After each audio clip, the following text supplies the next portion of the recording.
Like terms are terms that have the same variable raised to the same power. Only the coefficient is different in like terms. So if we look here, we have a group of terms, and we're told to identify the like terms. So 7y and 19y are like terms because they both have a y raised to the first power, just a plain old y together. If I look at this next term, negative 3x, the other like term will have an x, perhaps with a different coefficient. So in this case, we have 5x. So negative 3x and 5x are like terms. If we look at the last two terms, we have 14xy and negative 18yx.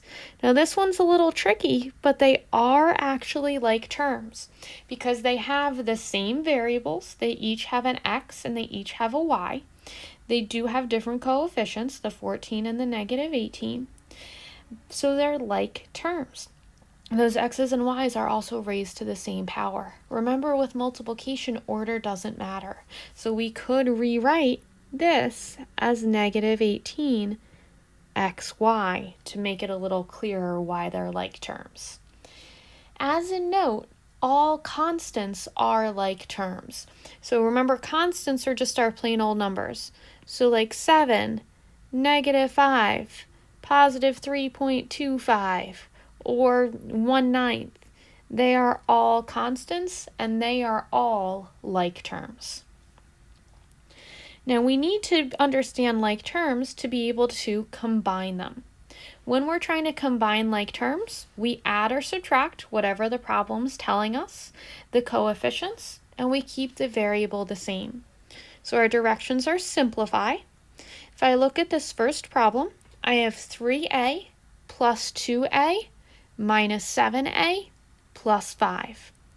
There's three like terms, the 3a plus 2a minus 7a. They all have a to the first power, so they're all like terms. I'm going to add these. So 3a plus 2a gives me 5a. I'm going to bring down everything else in the problem. Now I'm going to subtract. Do that 5a minus 7a to give me negative 2a. And I have to bring down that positive 5. I cannot combine the negative 2a and the positive 5 because they are not like terms. So this is my final answer. One thing I want to point out, order does not matter. So I could have written this as 5 minus 2a if I wanted to.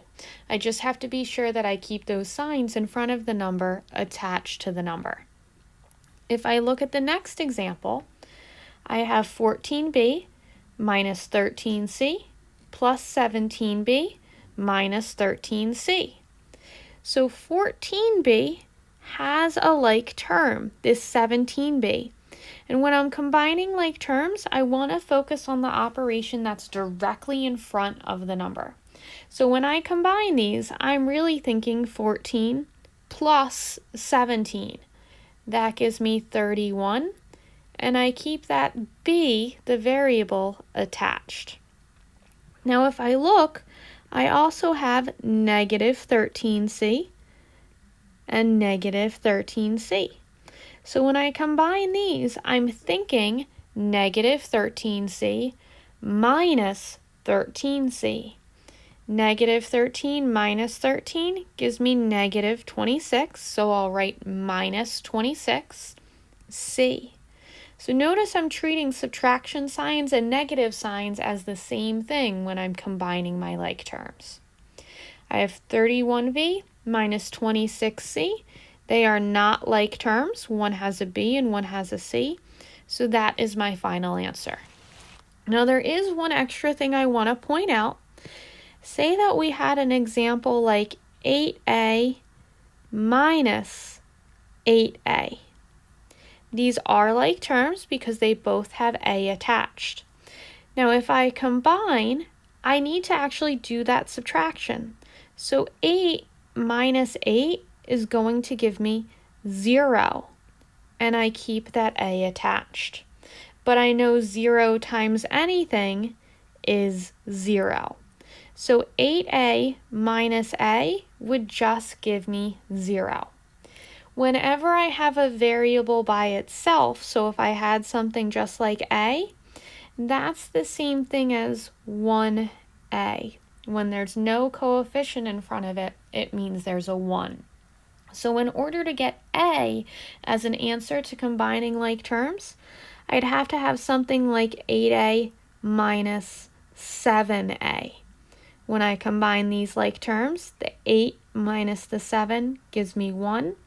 I keep that variable a the same, and I know 1 times a is really just a. Now, in addition to combining like terms, we can look at the distributive property to help us simplify expressions. The distributive property allows us to multiply a term outside of parentheses with all of the terms inside the parentheses. So we're going to distribute to get rid of the parentheses first, then we're going to combine like terms. So our directions are once again simplify. If I look at the first example, I have 5 times the quantity 3x plus 2. So to distribute, I'm going to take the 5 and multiply it with everything inside the parentheses. 5 times 3x gives me 15x. I multiply the 5 times 3 to get 15, and I just leave that x attached. 5 times positive 2, I'm keeping that sign in front of the 2 attached to it, gives me positive 10, so I write plus 10. 15x and positive 10 are not like terms. I cannot combine them, so that's my final answer. In this next example, I have negative 2 times the quantity y plus 0.3z minus 1. So I'm going to take this negative 2 and multiply it with everything inside the parentheses. I know for that y, I can pretend that there's a 1 in front of it. So negative 2 times 1 gives me negative 2. I keep the y attached.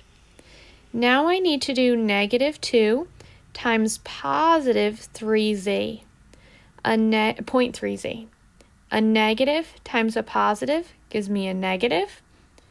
2 times 0.3 gives me 0.6, and I keep that z attached.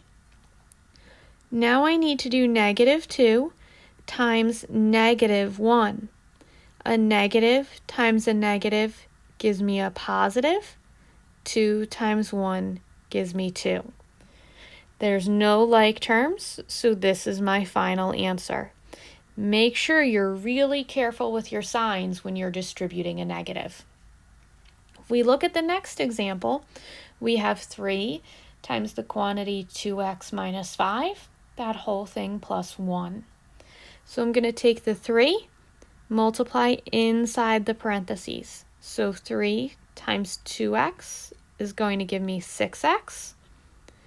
3 times negative 5 gives me negative 15. And I need to bring down that plus 1 from the original problem. Notice I did not distribute the 3 to that plus 1 because the plus 1 was not inside parentheses. Now in this case, I'm not quite done because there are some like terms that I can combine. I can combine negative 15 plus 1. Be careful to keep the signs in front of the numbers attached. So negative 15 plus 1 gives me negative 14, and I'll bring that 6x down to get my final answer, 6x minus 14. If I look at the next example, I have negative 2, and then parentheses 4x plus 7, minus, in another set of parentheses, 3x minus 1. So we need to distribute to get rid of these parentheses. I'm going to start by distributing that negative 2. Negative 2 times 4x gives me negative 8x. Negative 2 times positive 7 gives me negative 14. Now I also need to distribute this negative sign to everything inside the parentheses. If you find it weird to just distribute a negative sign, you can write a 1 in there because multiplying by 1 doesn't change anything. So negative or negative 1 times 3x gives me negative 3x. Negative 1 times negative 1 gives me positive 1. So I've gotten rid of all of the parentheses by distributing, but now I can combine like terms. I have this negative 8x minus 3x. That gives me negative 11x. Then I also have this negative 14 plus 1. That gives me negative 13. I cannot go any further because the negative 11x and negative 13 are not like terms. If I look at this last example, I have 9 plus 3 times 4x minus 10. Now think about your order of operations. Please excuse my dear Aunt Sally or PEMDAS.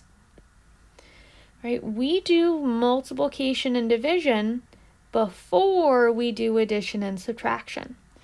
So in this case, I need to distribute first because distributing is multiplication. So I'm going to take this positive 3 and distribute it to everything inside the parentheses.